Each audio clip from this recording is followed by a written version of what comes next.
Beliau ingin mengatakan sekecil apapun dosa yang kau lakukan, pekahlah untuk menganggap itu adalah kesalahan.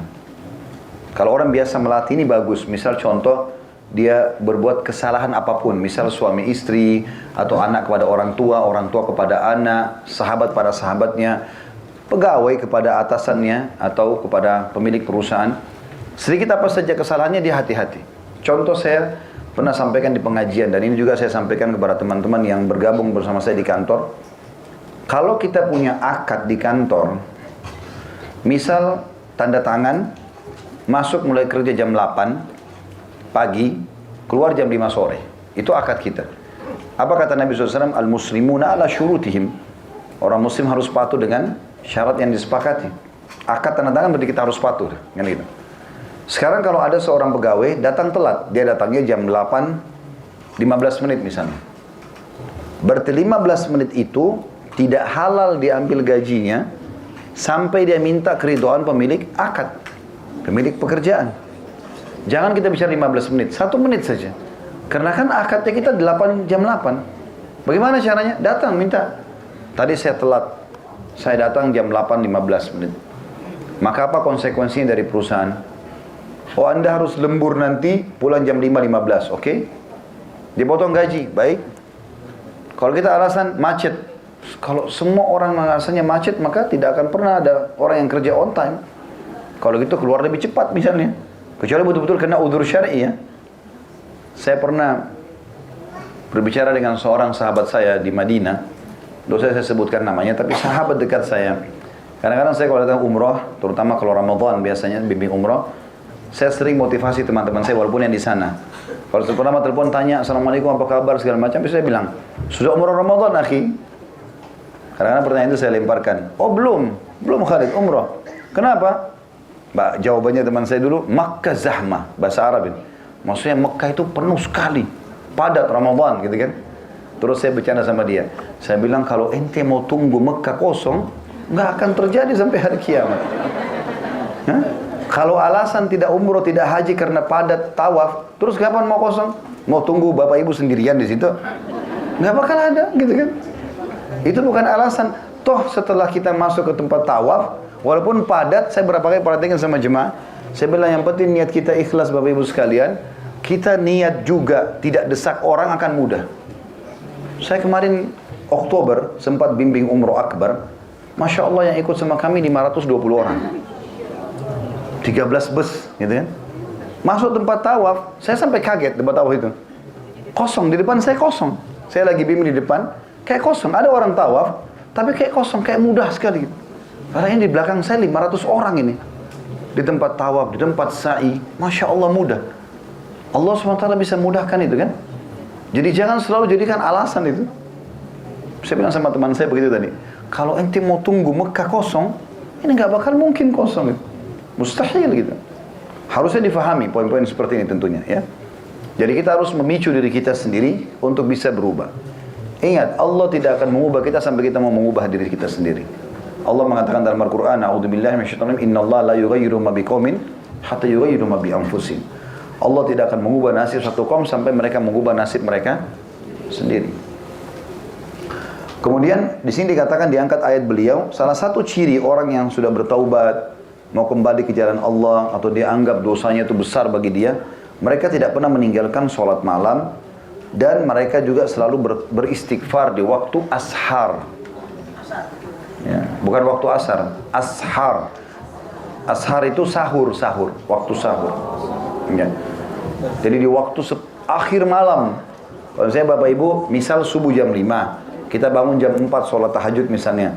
Nah, selisih waktu antara sholat tahajud kita dengan subuh, misalnya masih tinggal 15 menit, itu beristighfar terus. Di situ waktu yang diijabah oleh Allah SWT. Saya pernah di Masjid Haram Mekah, lagi nunggu subuh, habis sholat sama jemaah tahajud, tunggu subuh. Ada satu bapak, jenggotnya sudah putih, panjang gitu. Dia jalan dari jauh. Sambil dia ngomong, jadi setiap kelompok saf gitu, kita kan terpetak-petak, ada pemisahnya lagi, jack air zam-zam, nanti ada jemaah lagi di sana. Dia lewat, dari jauh saya lihat orang ini kok serius benar. Sambil dia kasih isyarat dengan tangannya. Saya belum tidak bisa dengar karena orang lagi tawaf, ada suara Sampai dia tiba di depan kami. Lalu dia mengatakan, wahai muslimin, istighfarlah. Ini waktu ashar yang Allah katakan, wabil asharihum yastaghfirun. Astagfirullah, astagfirullah gitu. Dia ingatin orang. Maka saya subhanallah engah juga pada saat itu. Oh ternyata memang yang dimaksud oleh Allah ini adalah waktu ini gitu. Nah cirinya mereka itu. Bapak Ibu tidak akan pernah tahajud sampai Bapak Ibu sendiri yang memaksakan diri. Syaitan tidak mau buku kita diisi buku laporan amal. Dia akan berusaha setiap hari supaya nggak tercatat. Kalau dia bisa suruh kita tinggalkan, dia mau. Tapi kalau tidak bisa, maka minimal dia menunda-nundanya atau mengurangi kadar pahalanya dengan tidak khusyuk. Bapak Ibu, saya bilang itu hari kaidahnya supaya bisa beribadah, paksakan. Nggak bisa tidak. Kita harus paksakan. Mulai nanti malam bunyiin jam beker, baru kita bangun. Pemicu yang lainnya supaya kita mau sholat malam itu, baca keutamaannya. Saya sudah bilang itu hari, kaidah hidup bahagia ini, kalau Bapak Ibu mau rajin ibadah, apapun sifatnya. Mau umrah, mau haji, mau sedekah, mau bakti sama orang tua, mau jenguk orang sakit, mau zikir, mau berdoa, mau apa saja, baca keutamaannya. Di handphone kita kan, di Google sudah bisa dapat keutamaan sholat malam, keutamaan baca Quran, keutamaan zikir. Baca artikel-artikel itu. Supaya ada pendorong, pendongkrak dalam jiwa kita. Karena wahyu itu berbicara dengan hati. Setelah itu kita akan kerjakan insya Allah. Sekali, dua kali berat. Umumnya semua itu. Kita nggak pernah olahraga. Hari pertama, hari kedua kita olahraga. Berat nggak? Tapi kalau sudah sebulan, udah biasa. Kan gitu. Udah biasa. Pasti begitu. Maka kita harus mulai dulu. Kita sama syaitan ini musuh kita. Allah bilang musuh. Seperti orang yang mau lomba lari. Ini garis start, syaitan sebelah kita. Selama Bapak Ibu tidak mulai lari, dia akan ganggu kita terus. Kau nggak bisa, kau pasti kalah, kau begini, wah macam-macam. Kita bangun tengah malam mau tahajud nih. Udah malam masih panjang, tidur saja, nggak usah. Negosiasi. Orang yang bodoh, orang yang ikutin itu kan. Sekarang bagaimana caranya melawan syaitan? Mulai aja dulu ibadah itu. Tadi dengan cara paksakan. Kalau Bapak Ibu mulai lari, syaitan itu untuk menggoda kita, dia harus minimal secepat lari kita atau lebih. Dan itu pun kalau lagi berlari, kita tahu kalau lagi berlari ngobrol, semua ada yang terdengar, ada yang tidak kan? Sulit dia menggoda kita. Mulai dulu itu ibadah. Di sini Allah sebutkan tentang masalah tahajud. Mulai dulu sholat malam. Dan ingat teman-teman, yang dimaksud dengan judul buku kita sini istiqomah, maksudnya rutinitas. Kalau Bapak Ibu bilang sama saya, sudah Ustaz, saya sudah tahajud. Saya tanya, istiqomah nggak? Setiap malam nggak? Permasalahannya itu. Kita kalau mau ikut pertandingan balap mobil misalnya, untuk mendaftar, gampang. Untuk ikut juga gampang. Kalau asal punya fasilitasnya, punya uang, ikut. Untuk juara satu juga masih gampang. Tapi permasalahannya adalah, bisa nggak Bapak Ibu bertahan di juara satu terus? Itu yang penting di situ. Orang yang juara sebenarnya, orang yang rutin juara terus dia. Saya lihat beberapa teman-teman saya dulu di kampus di Madinah, dan saya ambil pelajaran dari situ. Ada orang yang dia cum laude di tahun pertama. Tahun kedua, ketiga, keempat, tidak ada turun nilainya. Berarti ini orang belum istiqamah. Ada teman-teman saya tidak, Masya Allah. Selalu, kalau bahasa SD, SMP, ranking 1 terus. Gak pernah turun namanya. Ke nomor 2 gak pernah, nomor 1 terus. Ini orang luar biasa ini. Dia berarti istiqomah di situ ya. Seperti itu yang dimaksud dengan istiqomahnya itu. Juga masalah istighfar. Selalu aja ngomong lisannya nih, astagfirullah wa atubu ilaih, astagfirullah. Terus. Ibu-ibu lagi belanja di supermarket. Sambil istighfar kenapa? Susahnya apa? Ngambil barang, astagfirullah wa atubu ilaih. Ada orang ulangin lagu dangdutnya, ada orang nyanyi dan itu. Ibu istighfar dan bapak sekalian. Apa susahnya? Lagi lampu merah istighfar. Daripada lihat helmnya orang warna apa, mobil merek apa. Astagfirullah wa atubu ilaih. Kata Nabi SAW, siapa yang melazimkan istighfar, rutinkan, maka Allah akan jadikan jalan keluar dari setiap permasalahannya, dan Allah berikan rezeki dari tempat tidak disangka-sangka. Dalam ayat lain Allah berfirman di dalam surah Al-Imran ayat 16 sampai 17. A'udzu billahi minasyaitonir rajim. Alladzina yaquluna Rabbana innana amanna faghfir lana dhunubana wa qina adzabannar. As-sabirina was-sadiqina wal-qanitina wal-munfikina wal-mustaghfirina bil ashar. Orang-orang yang berdoa atau rutin berdoa ini termasuk orang yang dianggap istiqomah dalam agama Allah, rutin berdoa dan yang sering dia ucapkan, wahai Tuhan kami, sesungguhnya kami telah beriman, maka ampunilah dosa-dosa kami dan lindungilah kami dari azab neraka. Juga orang-orang yang selalu sabar. Makna sabar adalah menerima keputusan Allah dan ikhtiar. Sabar bukan elus dada duduk manis, tapi kita menerima. Misalnya kita bangun tidur flu, terima dulu sebagai keputusan Allah. Allah lagi uji kita, kemudian kita ikhtiar, minum obat segala macam, itu maksudnya sabar juga. Kemudian orang-orang yang benar atau jujur dalam perkataannya. Pepatah bahasa Arab mengatakan qulil haq walau kana mur. Ucapan kebenaran walaupun itu pahit, ya. Kebenaran akan menyelesaikan permasalahan pada saat itu juga. Salah ya saya mengaku salah. Kamu lakukan, iya saya lakukan. Selesai. Malu ya malu pada saat itu, selesai. Daripada orang bohong akan datang saudara-saudaranya bohong yang lain. Jadi masalah itu. Terus akan terpicu. Setiap kali orang tanya bohong lagi. Sampai kapan ini? Dan ingat teman-teman, sebagian ulama mengatakan tidak ada yang bisa disembunyikan di muka bumi ini. Allah punya cara. Kalau itu perbuatan baik, Allah punya cara membongkarnya untuk jadi pelajaran bagi orang lain. Kita biar rahasiakan amal kita, Allah buka nanti setelah kita meninggal, untuk jadi menambah pahala kita. Kalau itu perbuatan buruk, Allah punya cara membongkarnya. Terutama kalau orang ini tidak berhenti dari kejahatannya, Allah akan bongkar kesalahan-kesalahan tersebut dengan caranya, gitu kan? Ini tidak mungkin. Jadi kalau bilang ini rahasia saya, rahasia dari mana? Ada di sini Bapak Ibu yang punya rahasia sampai sekarang belum pernah terbongkar? Dari kecil, Masya Allah? Atau sudah terbongkar semua? Berarti orang bodoh kalau dia bilang, oh saya bisa rahasiakan sampai saya mati. Dari mana? Pasti dibongkar oleh Allah SWT. Itu kebaikan Allah bongkar, keburukan juga Allah bongkar. Jadi jangan bodoh-bodohan terus ini, gitu kan?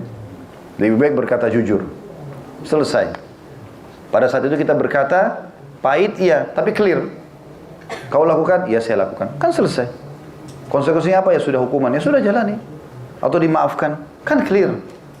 Daripada tidak, nanti akhirnya ditanya lagi, bohong lagi. Dan subhanallah selalu mentok di sebuah titik yang dia tidak bisa lanjutkan. Kemudian yang ketiga, selain orang sabar, orang yang benar, orang-orang yang taat atau suka mentaati perintah-perintah Allah dan meninggalkan larangannya. Kemudian yang keempat, orang-orang yang menginfakkan hartanya, ya. Ini subhanallah masalah infak ini teman-teman harus belajar. Kalau sini alhamdulillah ada orang yang sudah rutin berinfak, bagus ya. Tapi infak ini banyak orang yang belum fahami kalau dia adalah pemicu utama baiknya hubungan seorang hamba dengan Tuhannya dan baiknya hubungan antara seorang hamba dengan hamba yang lain. Kita kalau rutin bersedekah, maka itu akan membangun hubungan yang baik antara kita sama Allah. Karena Allah perintahkan dan Allah menjanjikan orang yang sedekah akan dibalas, gitu kan? Minimal 10 kali lipat. Hubungan dengan manusia juga akan baik. Biar teman kita subhanallah atau pasangan kita punya fisik yang kurang, tapi kalau orangnya royal, dermawan, kita akan suka sama dia. Manusia dibuat suka dengan itu. Maka Allah menyebutkan itu. Orang yang suka menginfakkan hartanya, ya. Tidak akan langgeng rumah tangga, tidak akan langgeng persahabatan, tidak akan baik hubungan seorang hamba sama Tuhannya kecuali dengan sifat dermawan. Makanya pernah ada sahabat tampan, ya, berwibawa dan menjadi kepala suku, dipilih jadi kepala suku. Nabi SAW tanya orang-orang yang sedang dipimpin sama dia, orang-orang sukunya, siapa pemimpin kalian sekarang? Mereka bilang Fulan bin Fulan. Itu orang yang dia sebutkan namanya, ya. Kemudian Nabi SAW tanya, bagaimana dia? Kata orang-orang yang dipimpin, yang sedang dipimpin olehnya, mereka bilang, dia tampan, dia berwibawa, hanya saja bakhil, pelit. Kata Nabi SAW, penyakit jiwa apa yang lebih berat daripada bakhil? Saya sudah sedekah kok Ustaz. Taib, tingkatkan kualitasnya. Selama ini Bapak Ibu sedekah berapa? 2.000, sekarang coba 10.000. 10.000, coba 100.000. 100.000, coba 1 juta. Karena tidak akan ada infak 1 juta tanpa 100.000 kan gitu. Sudah 1 juta, 10 juta. Makin besar yang kita keluarkan jalan Allah, maka makin besar balasannya. Dalam hadis Bukhari, Nabi SAW bersabda, Allah berfirman, ya ibn Adam anfik unfik alik. Wahai anak Adam, berinfak di dalamku, aku akan berinfak kepadamu. Ini resep kaya yang luar biasa. Anda boleh investasi di perusahaan-perusahaan di Sudirman dan Tamrin, cari perusahaan besar, iya. Tapi kalau mau investasi yang terbaik bukan di situ. Kalau menurut teori agama, pinggir-pinggir jalan banyak orang miskin, investasi pada mereka. Bahkan kata Nabi SAW, ya, ya, maknanya begini, sembuhkanlah orang-orang sakit di antara kalian dengan sedekah.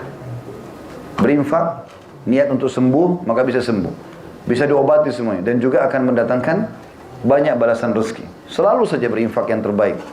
Itu Allah puji di sini. Kemudian selanjutnya, orang-orang yang memohon ampun pada waktu sahur atau sebelum fajar. Kata beliau, kendati pun sedemikian rupa ketakwaan, ibadah, infak dan qiyamul lail yang mereka lakukan, tapi mereka tetap beristighfar kepada Allah pada waktu yang mereka anggap lebih mudah dikabulkan. Maksudnya di sini jangan sampai karena kita pernah berbuat dosa, lalu kita banyak ibadah, kita mengatakan, sudahlah saya nggak butuh istighfar. Enggak, istighfar tetap dilakukan karena menganggap dosa kita besar, walaupun itu kecil sebenarnya. Abdullah bin Mas'ud radhiyallahu anhu mengilustrasikan keadaan orang yang beriman dengan atau dalam hubungannya dengan kemaksiatan dengan ilustrasi yang detail dan mendalam. Beliau berkata, "Innal mu'mina yara dhunubahu ka'annahu qa'idun tahta jabalin yakhafu an yaqa 'alayh.